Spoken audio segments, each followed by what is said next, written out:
Bismillahirrahmanirrahim.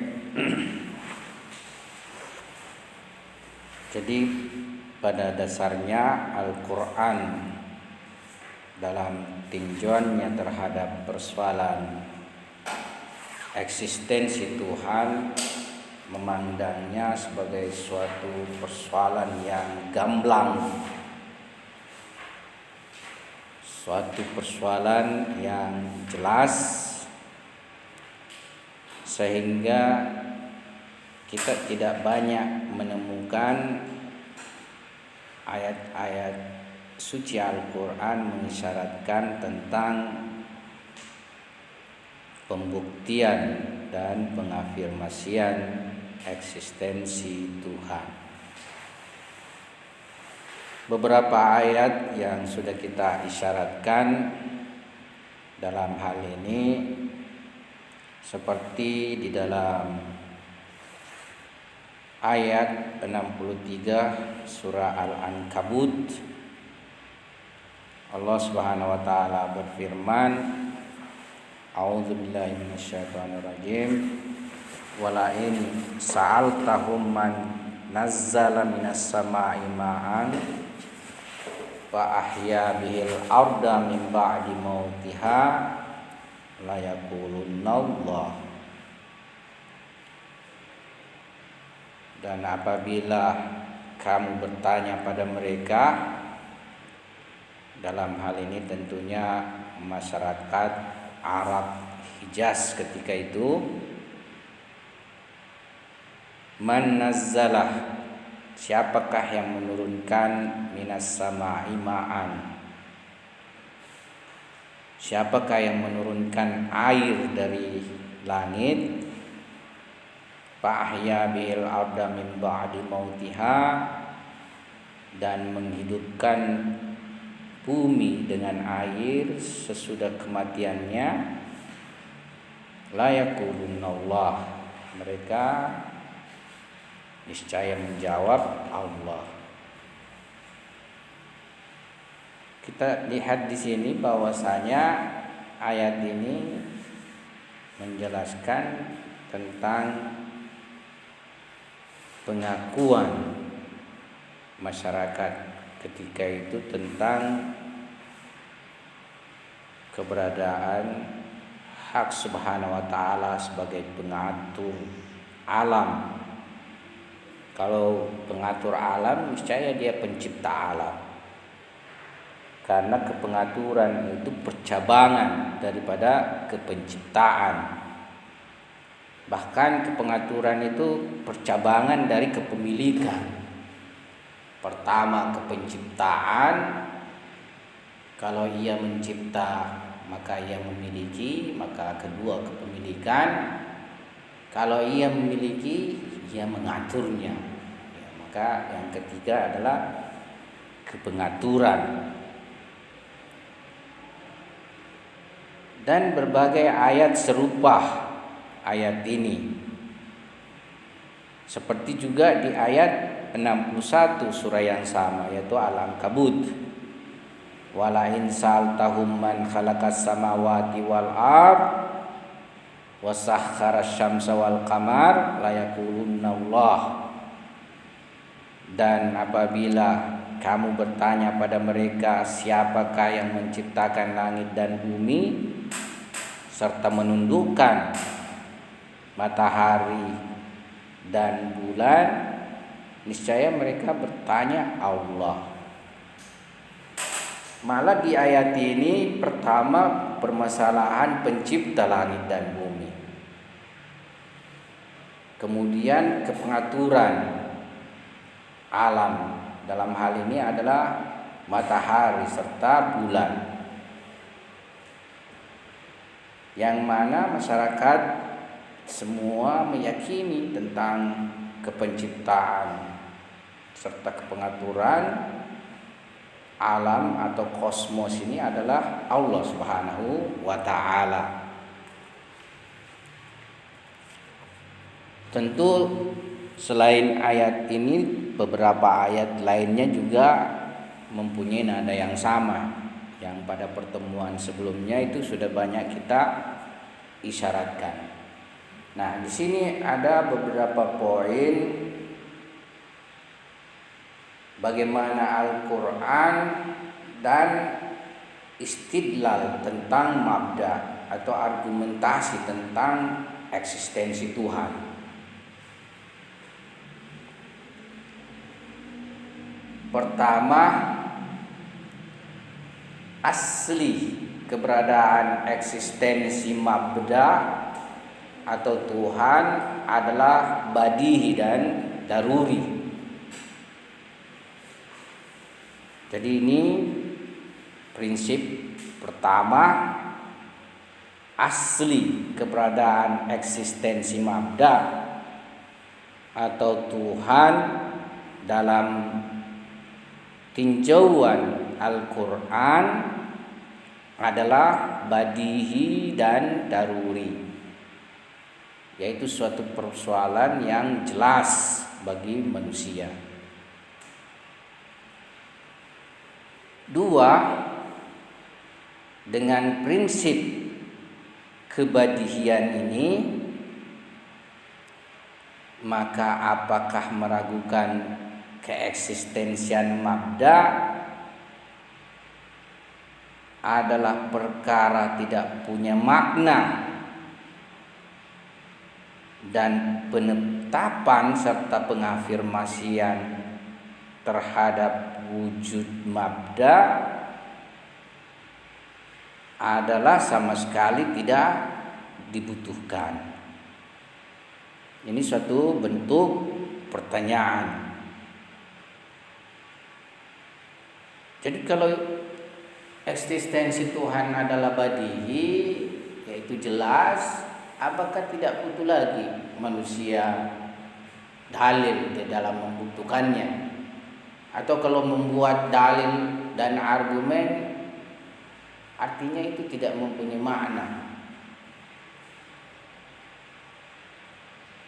Nah, pada pertemuan sebelumnya juga kita singgung bahwasanya kadang persoalan badihi tertentu pada sebagian orang dikarenakan berbagai permasalahan, baik mungkin pengetahuan maupun psikologi, akhirnya menjadi sesuatu yang kabur, menjadi sesuatu yang samar. Taruhlah seperti kaum sofisme di Yunani kuno, yakni sebelum abad Masehi, itu muncul suatu kelompok yang menamakan dirinya sofisme, yaitu artinya sebenarnya ilmuwan, cendekiawan. Tapi kaum sofisme ini juga yang kemudian meragukan realitas. Terkenal dari ucapan seorang sofis bernama Gorgias. Ia berkata bahwa pada hakikatnya tidak ada realitas. Jadi ia mengingkari realitas eksternal. Tentu realitas dirinya tidak bisa diingkari. Ya. Ia mengatakan bahwa tidak ada realitas eksternal dari luar. Di luar. Kalaupun, jadi bentuk kedua, kalaupun terdapat realitas, maka manusia tidak bisa mengetahuinya, tidak bisa mengkonsepsinya dan mempersepsinya. Bentuk ketiga, ia mengatakan kalaupun manusia mengkonsepsinya, maka ia tidak bisa memindahkannya kepada orang lain, tidak bisa mentransformasikan kepada orang lain. Jadi ini suatu bentuk pernyataan dari seorang sofis. Ya. Di samping itu, ya banyak bermunculan para penganut skeptisisme, yakni meragukan terhadap realitas. Di sepanjang sejarah Eropa atau Barat sendiri senantiasa dihantam dalam permasalahan pengetahuan yang disebut dengan skeptisisme. Bahkan sampai hari ini bisa dikatakan di Barat itu yang menghegemoni pemikiran filsafat itu adalah skeptisisme. Ya. Jadi ia tidak berpandangan bahwa pengetahuan bisa menyampaikan manusia pada tingkat keyakinan yang bersifat mutlak, yang tidak mengalami perubahan. Sehingga ya kelaziman dari skeptisisme sendiri tidak lain adalah relativisme, baik itu masalah pengetahuan maupun masalah nilai dan moralitas. Ya, itu yang terjadi di peradaban Barat sekarang ini. Nah, yang ketiga, poin yang ketiga, meskipun eksistensi mabda dalam perspektif Al-Quran adalah suatu perkara badihi, akan tetapi tidak berarti bahwa Al-Quran tidak mengisyaratkannya sama sekali.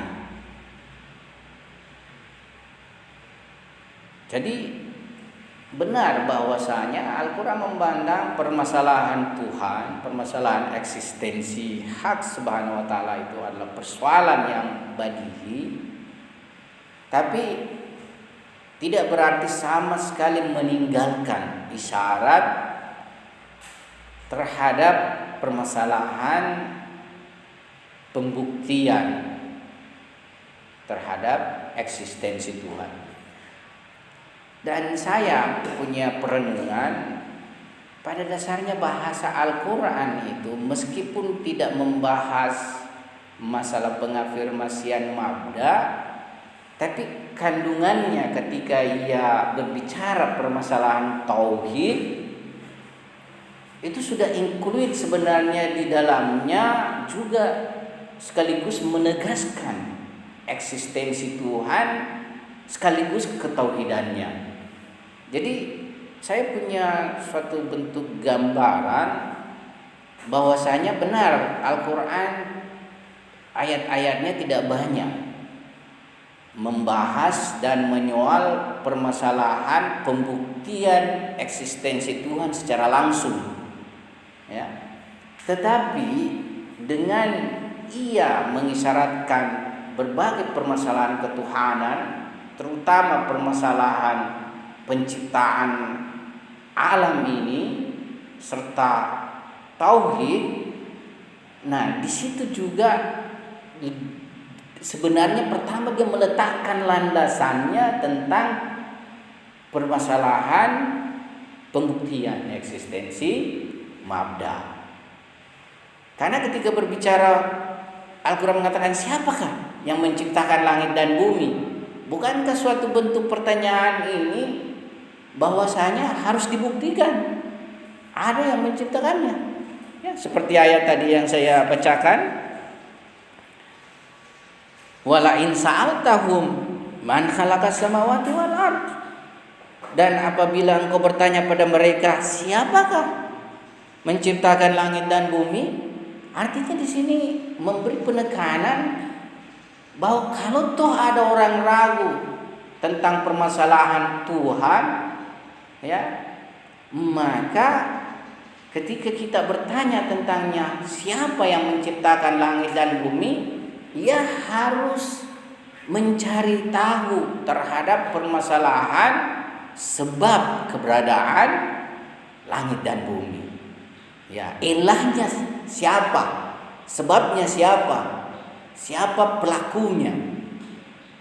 Nah, ini sebenarnya mengindikasikan suatu bentuk pertanyaan sekaligus menuntut jawaban pembuktian tentang eksistensi mabda. Nah, ini yang saya punya perenungan, dan saya di tulisan-tulisan ulama belum menjumpai semacam natijah atau konklusi dari pandangan mereka seperti ini. Ya, karena mereka mencari suatu bentuk ayat suci Al-Quran yang langsung meminta orang untuk membuktikan mabda atau mengafirmasikan Tuhan. Ya, menurut perspektif saya, memang ayat suci Al-Quran kurang mengisyaratkan secara langsung.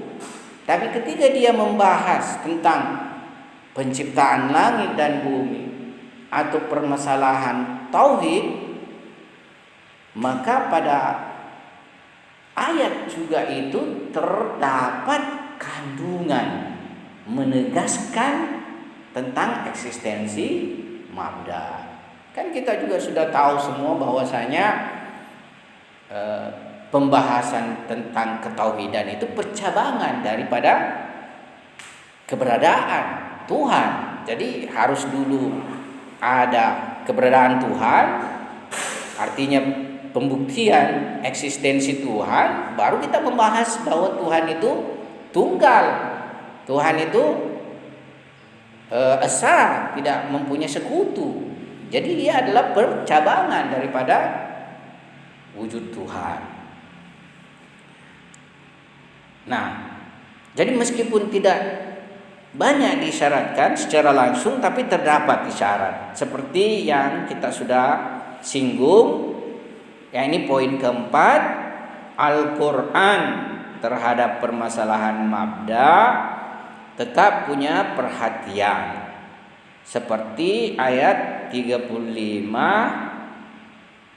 36 surah At-Tur. Ya, surah At-Tur. Ayatnya, A'udzubillahi minasyaitonirrajim. Am khuliqu min ghairi syai'in am humul khaliqun.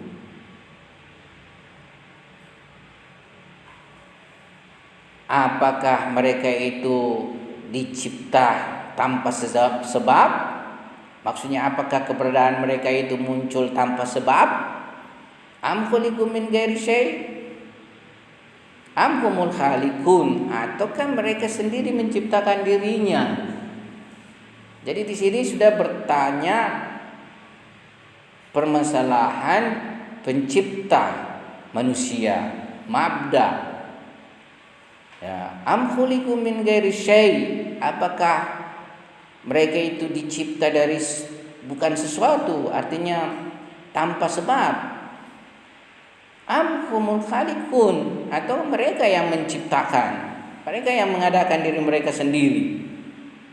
Ya, tentu manusia pada aspek ini juga sudah harus mengakui bahwa bukan dirinya menciptakan dirinya. Ya, mana ada manusia menyadari bahwa dirinya menciptakan dirinya sendiri? Semua manusia selain Nabi Adam alaihissalam dan Hazrat Hawa salamullah alaiha serta Nabi Isa alaihissalam terlahir dari ayah dan ibu. Ya, mempunyai ayah, mempunyai ibu. Hanya Nabi Adam alaihissalam dan Hazrat Hawa serta Nabi Isa alaihissalam ini yang kita tidak mengetahui bahwa, atau kita mengetahui bahwa mereka itu tidak lahir dari seorang ayah dan seorang ibu. Tapi manusia yang lain kan lahir. Mereka malah pada waktu kecil tidak langsung mempunyai kemampuan. Kata Al-Quran, khuliqal insan dha'ifa, manusia itu dicipta lemah. Bahkan dibanding makhluk-makhluk lain, manusia lebih lemah ketika lahir, awal lahir. Dia bayi, apa dia bisa lakukan ketika dia baru lahir? Ya, mau menyusu saja ibunya yang harus susukan. Dia belum tahu menemukan susunya ibunya misalnya. Tapi kalau ayam itu kalau sudah keluar dari telur berapa menit kemudian sudah tahu mau petok-petok, petok-petok, ya. Itu sapi lahir berapa jam kemudian sudah bisa berdiri, ya, sudah pintar menyusu-nyusu ke ibunya, ya. Jadi tidak ada manusia yang tentunya mengatakan bahwa dia menciptakan dirinya sendiri. Ini tahap pertama. Tahap kedua, am khalaqus samawati wal ard, ya, bala yuqinun. Apakah mereka yang menciptakan langit dan bumi? Ya, jadi ditambah lagi bentuk pertanyaannya, lebih memojokkan manusia. Ya, pertama, apakah ia dicipta dari bukan sesuatu atau tanpa sebab? Ya, ataukah mereka yang menciptakan diri mereka sendiri? Nah, ditambah lagi volume pertanyaannya, atau mereka yang menciptakan langit dan bumi? Ya, tentu manusia tidak ada yang bisa ngaku menciptakan langit dan bumi. Ya, sedemikian istilahnya manusia mengakui ketakmampuannya, ya, menjadi pencipta. Bala yuqinun, bahkan mereka tidak yakin. Niscaya mereka pasti tidak yakin. Tidak ada sedikit pun indikasi manusia mau mengatakan dirinya yang menciptakan langit dan bumi. Ya. Pertama, langit dan bumi sudah ada sebelum manusia ada. Ya. Kedua, ya, kesanggupan manusia saja menghadapi alam ini sangat kecil sekali. Ya, digigit virus, bukan digigit virus, digigit nyamuk, nyamuk bawa virus sakit manusia. Ya. Bahkan manusia sangat lemah berhadapan dengan alam.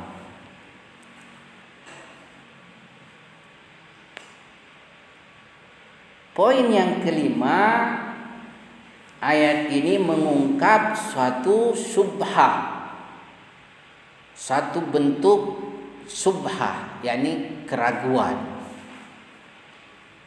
yang boleh jadi terdapat pada diri manusia. Syubhah itu, apakah tidak ada mabda yang menciptakan manusia dan alam? Ya. Ini sebenarnya bentuk syubhat hampir berlaku secara umum. Meskipun orang yang meyakini tentang adanya Tuhan boleh jadi pernah mengalami suatu bentuk syubhat. Ya. Tapi manusia yang masih tidak terlalu banyak syubhahnya itu bisa keluar dari syubhah ini dengan cepat, dengan sedikit argumen, ya, bisa saja syubhah itu hilang pada dirinya. Misalnya hanya dengan argumen keteraturan, burhan nazm, ya, burhan yang lebih banyak diterima masyarakat secara luas karena sangat mudah. Dia percampuran antara penginderaan empirik, pengalaman dengan rasionalitas. Itu burhan nazm. Jadi dia percampuran antara penginderaan, pengalaman empirik dan rasionalitas. Ya. Karena dengan pengamatan, ya, penyaksian fenomena dan berbagai kejadian-kejadian alam yang menakjubkan, ya, kejadian matahari itu terbit, kejadian menakjubkan itu matahari terbit, ya, selama 24 jam misalnya terbagi malam dan siang, terbit memberikan sinar, ya, kemudian terbenam. Ya, ini suatu fenomena yang pada dasarnya sangat menakjubkan. Ya. Bagaimana manusia kalau mengenali lagi lebih spesifik ilmu ini, bahwa matahari itu sebenarnya panas sekali. Ya, sangat panas sekali. Hanya dikarenakan ia punya jarak dengan bumi berjuta-juta mil misalnya, ya.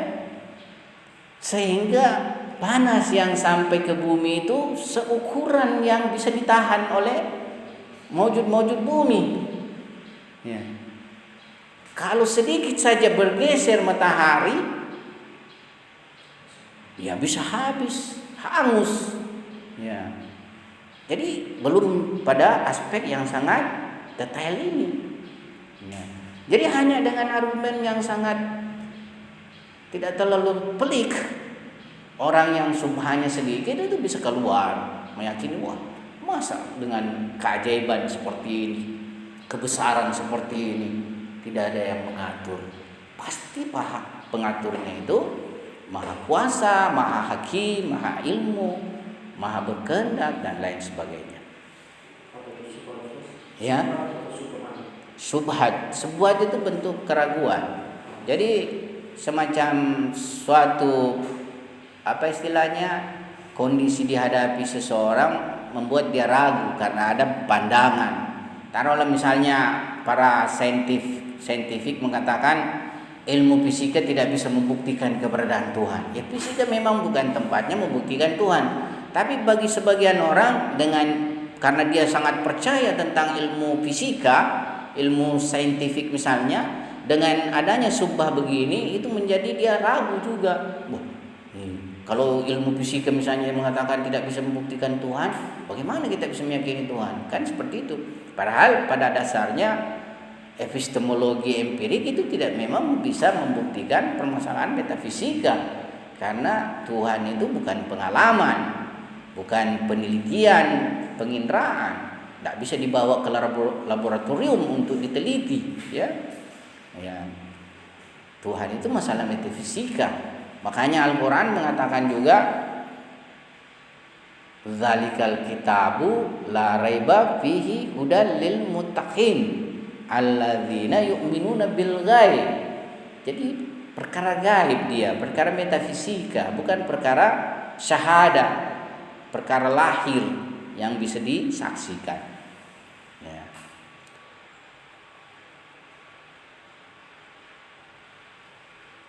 Nah, subhah ini kemudian diperhadapkan pada diri manusia untuk menggugah logika fitrinya terhadap permasalahan ini.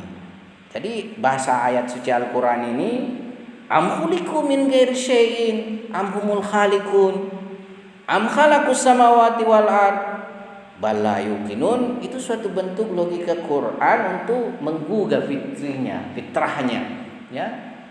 Membawa mereka pada suatu wilayah pertanyaan yang dengan mudah manusia bisa menjawab. Ya, bukan dia yang menciptakan dirinya, apalagi alam yang besar ini tentu bukan manusia yang menciptakannya.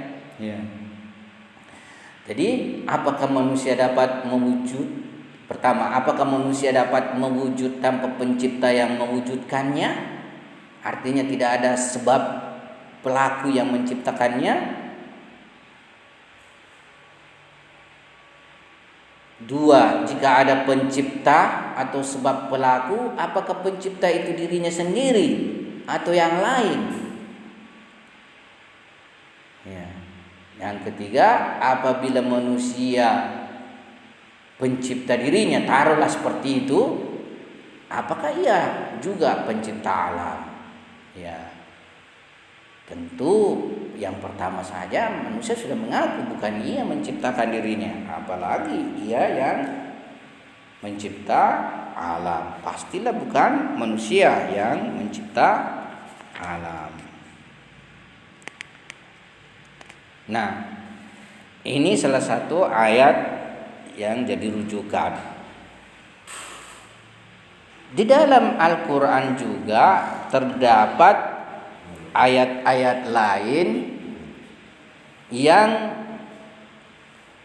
dari aspek ayat-ayat tersebut apabila dilakukan istimbat boleh jadi berhubungan juga pada permasalahan pembuktian dan penetapan mabda. Seperti silsilah ayat-ayat ihtijaj Nabi Ibrahim alaihissalam atas kaum musyrikin. Ini di dalam surah Al-An'am. Surah Al-An'am ayat 75 sampai 79. Ada Al-Qur'an? Coba Al-Qur'annya. Ayat 75 sampai 79. Tidak ada sekarang Al-Qur'an di sini? Ya. Kita merujuk ke ayat ini untuk melihat kandungan ayat tersebut. Jadi bagaimana Nabi Ibrahim alaihissalam berihtijaj, berdalil, berargumentasi terhadap para penyembah berhala, kaumnya penyembah berhala. Ini surah Al-An'am ayat 75 sampai 79. Ya. 75 sampai 79.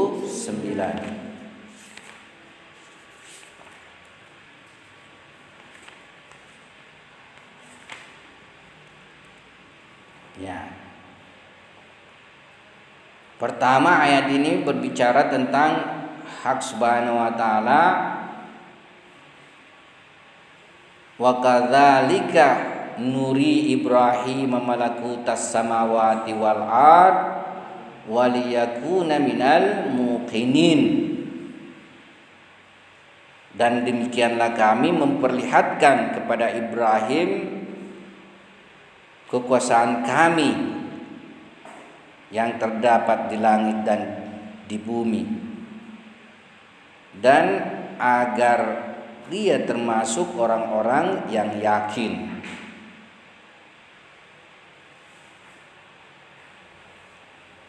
Falamma janna alaihi al-lailu ra'a kaukaba qala hadza rabbi falamma afala qala la uhibbul afilin. Ketika malam telah menjadi gelap, dia Ibrahim melihat sebuah bintang. Lalu dia berkata, inilah Tuhanku. Maka ketika bintang itu terbenam, dia berkata, aku tidak suka kepada yang terbenam.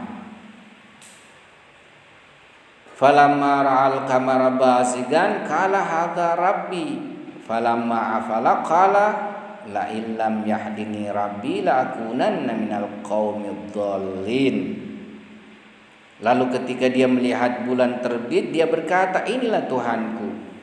Tetapi ketika bulan itu terbenam, dia berkata, sungguh jika Tuhanku tidak memberi petunjuk kepada aku, pastilah aku termasuk orang-orang yang sesat. Falamma ra'asyamsa baziga. Sekarang dia menyaksikan matahari, tentu lebih besar, lebih terang. Qala hadza rabbi hadza akbar. Falamma afalat qala ya qaumi inni bari'um mimma tusyrikun. Inni wajjahtu wajhiya lilladzi fataras samawati wal arda hanifan wa ma ana minal musyrikin. Kemudian ketika dia melihat matahari terbit, dia berkata, inilah Tuhanku, ini lebih besar. Tetapi ketika matahari terbenam, dia berkata, wahai kaumku, sungguh aku berlepas diri dari apa yang kamu persekutukan. Jadi memang permasalahan tauhid, karena di sini ada bahasa aku berlepas dari apa yang kamu persekutukan. Yakni istilahnya ada keyakinan tentang keberadaan Tuhan, tapi mereka melakukan penyekutuan terhadap eksistensi Tuhan. Cuma kalau kita lihat pada akhir penjelasan di sini, yaitu ayat 79, kemudian Nabi Ibrahim mengatakan, aku hadapkan wajahku kepada Allah yang menciptakan langit dan bumi. Jadi dia berbicara lagi tentang yang menciptakan langit dan bumi dengan penuh kepasrahan mengikuti agama yang benar, dan aku bukanlah termasuk orang-orang musyrik. Jadi mempunyai kandungan terhadap penegasan tentang masalah keberadaan dan eksistensi mabda. Nah, Mullah Sadra sendiri ya tentang ayat-ayat yang kita bacakan ini, beliau mengatakan bahwa ihtijaj Nabi Ibrahim alaihissalam ini pada prinsipnya itu untuk mengafirmasikan atau membuktikan asli mabda atau eksistensi Tuhan. Ya, jadi beliau di dalam pandangannya memandang bahwa ayat ini yang merupakan ihtijajnya Nabi Ibrahim alaihissalam itu pada hakikatnya untuk mengafirmasikan dan membuktikan asli mabda, yakni eksistensi Tuhan. Ya. Beliau di sini kalau penulis tafsir tematis ini yaitu Ayatullah Jawadi Amuli hafizahullah taala alaih memandang bahwa secara lahir ihtijaj ini itu tidaklah membuktikan dan mengafirmasikan mabda dalam bentuk langsung ya, tetapi ia berbicara tentang permasalahan tauhid dan kepengaturan kosmos, kepengaturan alam.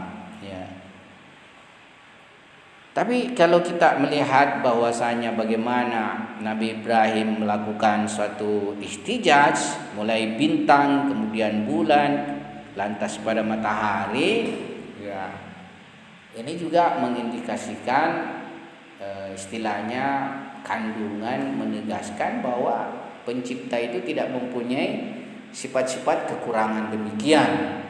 Ya, jadi kalau kalian ingin menerima suatu mabda, suatu Tuhan, ya, mestilah Tuhan itu tidak mempunyai fenomena, mempunyai kelemahan dan kekurangan. Dia ada, bisa hilang, ya, bisa muncul kemudian tertutupi lagi dengan yang lain, ya. Jadi dia mempunyai kekurangan, mempunyai kelemahan serta berlalu. Nah, ini tidak tentunya sesuai dengan sifat Tuhan sebagai pencipta segala maujud ini. Ya, Tuhan pencipta segala maujud ini tentu paling kuat, paling kuasa dan bersifat kekal, tidak akan lenyap. Ya.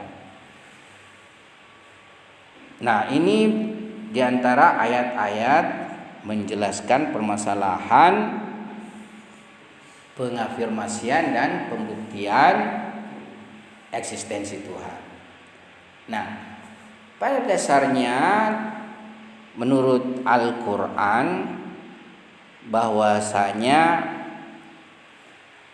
tadi kita sudah isyaratkan tentang eksistensi Tuhan atau mabda ini adalah persoalan yang gamblang, persoalan yang jelas sebenarnya, ya.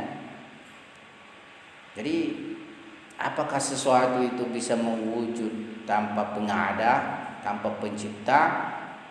Ya, ini sebenarnya suatu hal yang sangat jelas bahwa sesuatu itu fenomena. Segala sesuatu ketika ia mempunyai keberadaan, dan kita lihat kemunculan berbagai fenomena itu selalu ada pengadanya, selalu ada pewujudnya, ya, selalu ada penciptanya. Jadi hal ini adalah sesuatu yang sifatnya badihi, tidak perlu argumen yang sulit. Yang banyak dibahas dan dipersoalkan oleh ayat suci Al-Quran itu pertama tentunya permasalahan tauhid. Kenapa? Karena kebanyakan manusia itu terjebak pada permasalahan tauhid. Sebenarnya menurut pikiran saya, ya, kaum ateis hari ini yang apa istilahnya, yang berpandangan tidak menerima Tuhan dalam bahasa agama, tapi bukan Tuhan dalam perspektif luas. Karena Tuhan dalam perspektif luas adalah mabda, artinya sumber daripada keberadaan. Jadi kapan ateis mengatakan materi ini sumber keberadaan, materi itulah sebenarnya Tuhannya. Jadi kalau ia menerima bahwa ada sesuatu yang pada akhirnya tidak ada pengadanya, yakni ada tanpa pengada dan tidak pernah tidak ada, saat itu sebenarnya dia menerima mabda, dia menerima Tuhan dalam perspektif bukan lagi bahasa misalnya agama, ya, tapi akal. Ya, karena akal mengatakan Tuhan itu adalah sumber keberadaan, ya, yang mana keberadaannya tidak diadakan. Ya, jadi kapan sebenarnya kaum ateis atau kaum agnostik atau kaum apa saja yang tidak beragama sampai pada suatu bentuk keyakinan bahwa terdapat keberadaan yang tidak diadakan keberadaannya, apakah itu materi misalnya, yakni wujud materi ini sendiri, pada dasarnya dia sudah sampai pada pengakuan adanya Tuhan. Cuma ya dia mempertuhankan materi. Dia memandang mabda sumber itu adalah materi, dan kan terlalu banyak memandang materi itu Tuhan. Seperti tadi Nabi Ibrahim. Ya. Jadi kaumnya Nabi Ibrahim itu ya menyembah bintang. Kenapa? Meyakini Tuhan. Menyembah bulan, menyembah matahari. Banyak manusia yang menyangka bahwasanya Tuhan itu adalah materi. Ya, jadi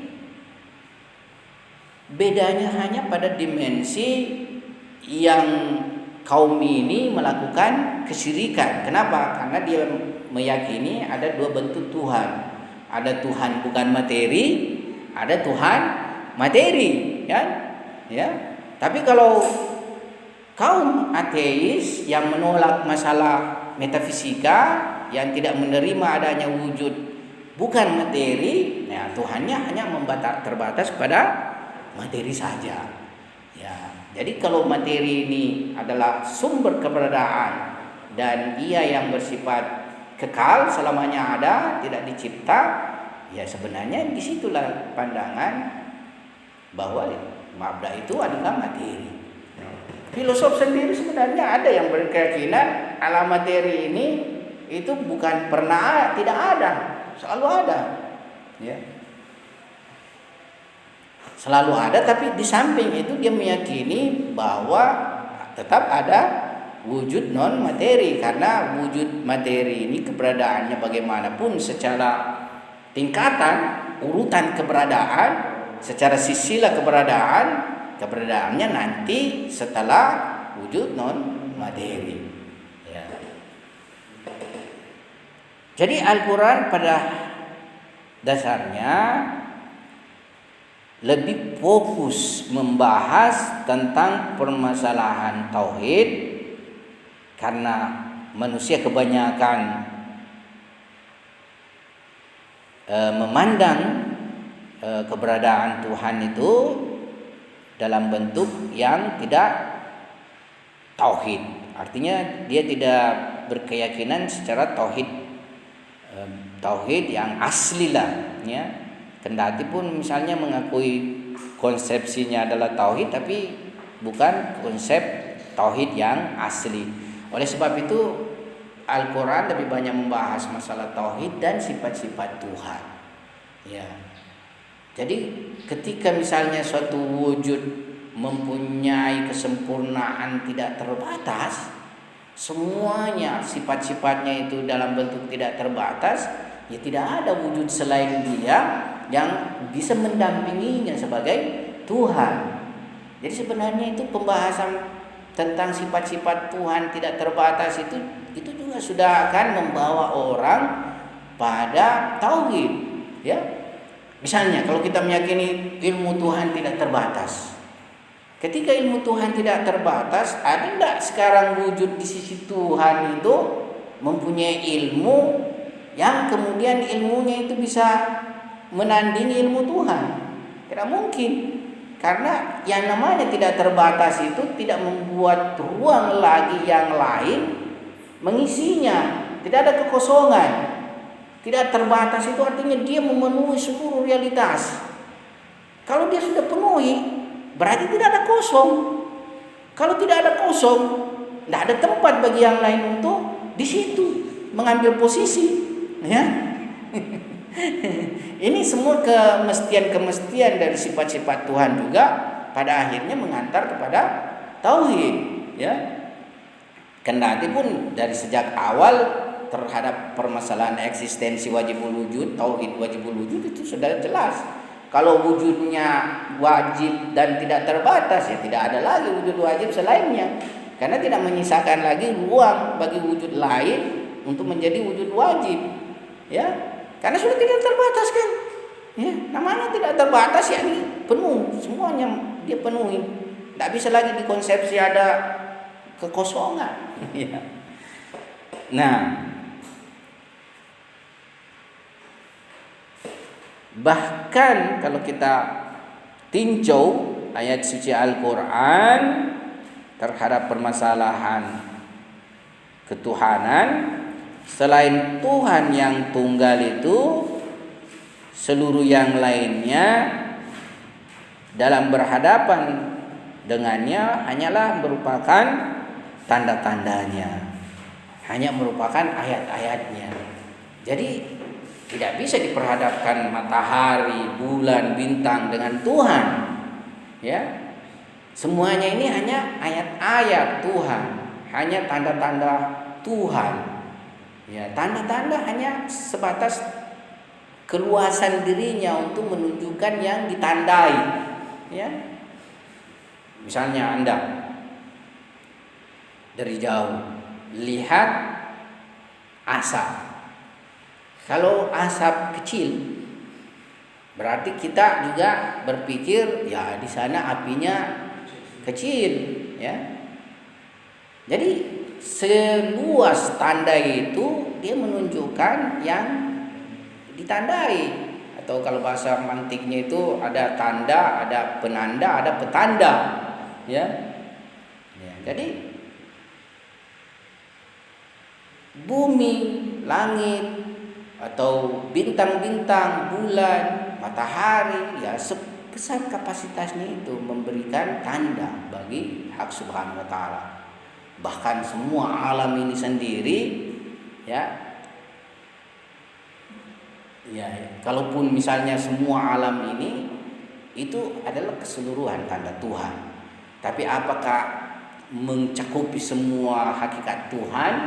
Nah, ini kan istilahnya itu pembahasan yang lebih dalam, ada di pembahasan filsafat irfan, bahwa misalnya ya semuanya ini merupakan ayat, tanda, manifestasi, dan sejauh kemampuan manifestasi memberikan atau menampakkan daripada hakikat hak Subhanahu wa Ta'ala, ya ia tidak akan pernah sampai pada keterbatasannya yang sedemikian maha sempurna, ya. Makanya kita tidak pernah sampai pada pengenalan yang sempurna terhadap hak Subhanahu wa Ta'ala, ya. Bahkan kalau di dalam falsafah hikmah muta'aliyah, selain Tuhan itu semuanya fakir. Selain Tuhan itu semuanya bergantung, semuanya butuh, semuanya miskin, ya.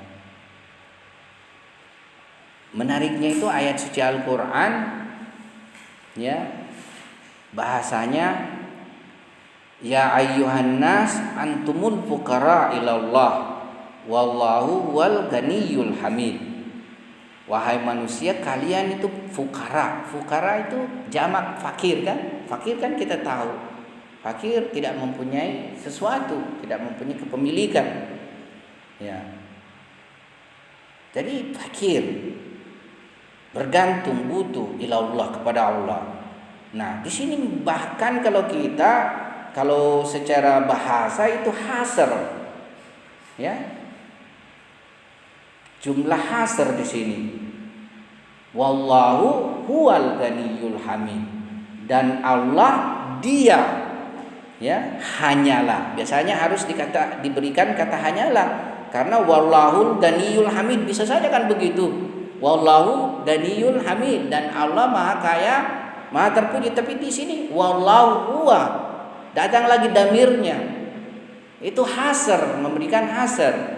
Wallahu huwal ganiyul hamid, dan Allah hanya dia satu-satunya yang maha kaya dan maha terpuji.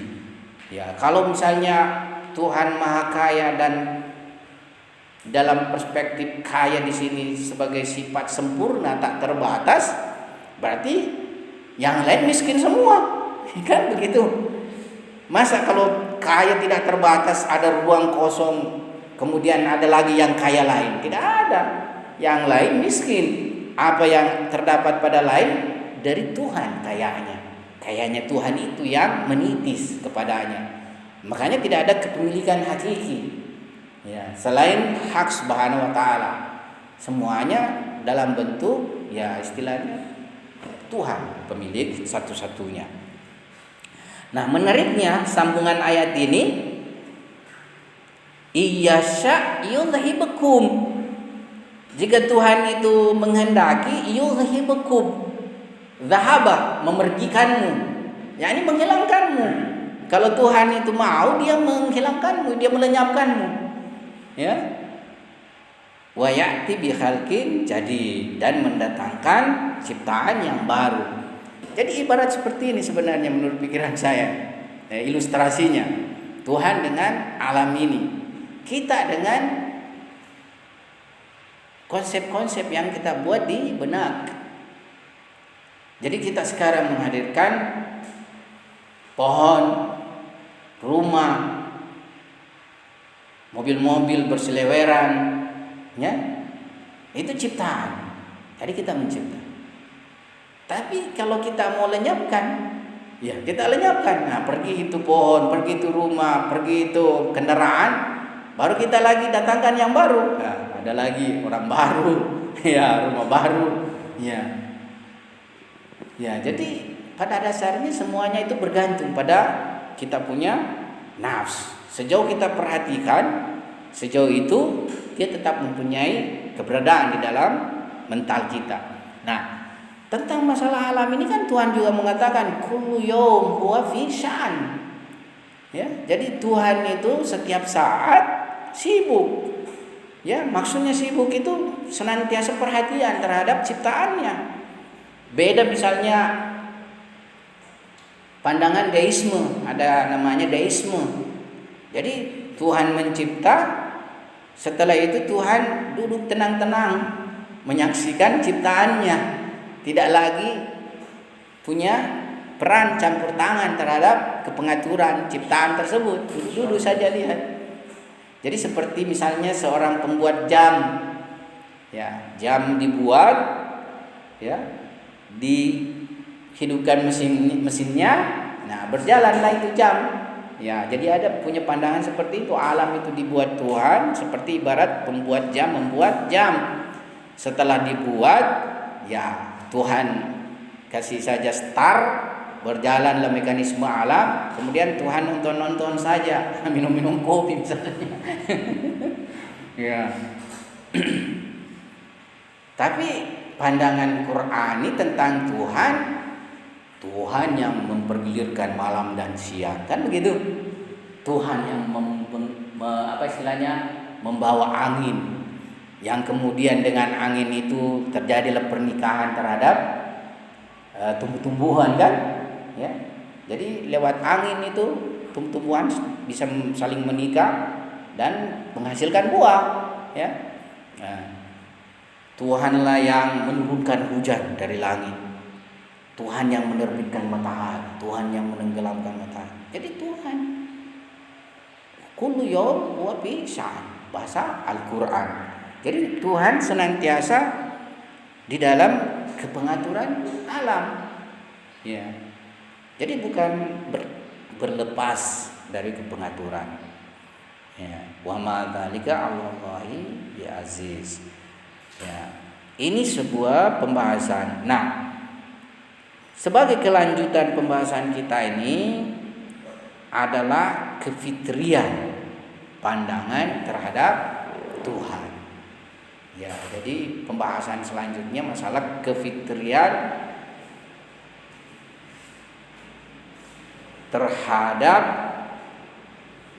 keberadaan Tuhan. Fitri itu sendiri atau fitrah itu sendiri bisa disebut sebagai karakter dan sifat alami dari ciptaan atau makhluk. Jadi dari kata fatara, jadi kita tadi di sini mempunyai ayat, kita bacakan tadi salah satu ayatnya ada kata fatara kan? Di mana itu? Yang ada fataranya tadi? Ya. Fatiris samawati wal ard. Oh, mungkin di tadi di surah Al-An'am yang bagian terakhirnya itu kan? Ya, kalau tidak salah Fatiris samawati wal ard, Nabi Ibrahim itu, ya. Ya, ayat 78 mungkin. Ya, kalau tidak salah ayat 78 surah Al-An'am itu. Nah, fitrah itu dari kata fatara itu. Ya, fatiri, menciptakan. Jadi selain Al-Quran menggunakan kata khalaqa, ya, Al-Quran itu menggunakan masalah penciptaan itu kadang khalaqa, kadang ja'ala. Ja'ala itu menjadikan, khalaqa menciptakan, fatir itu juga menciptakan. Sebenarnya fatara itu artinya membelah sehingga terbuka. Ya, makna bahasanya membelah sehingga terbuka. Tapi dia dimaknai juga menciptakan, mengadakan. Jadi itu tadi di ayat surah Al-An'am itu ayat 78 kalau tidak salah, ya. 79. Oh ya. Coba baca ya apa? Iya. Ini paling. Ini wajhtu wajhiya lilladzi fataras samawati wal ard. Jadi aku memperhadapkan wajahku, ya, pada yang menciptakan langit dan bumi. Jadi kata fitrah itu mempunyai akar kata dari fatarah, ya. Nah, ini nanti kita bahas, menguraikan lebih lanjut pada pertemuan berikutnya. Sekarang kita istirahat saja dulu. Selama sekarang 9.10 ya. Jadi kita masuk nanti 9.30. Oke? Kita istirahat, kita sudah 1 jam lebih. Alhamdulillahirabbil alamin, wabillahi taufiq wal hidayah. Assalamualaikum warahmatullahi wabarakatuh.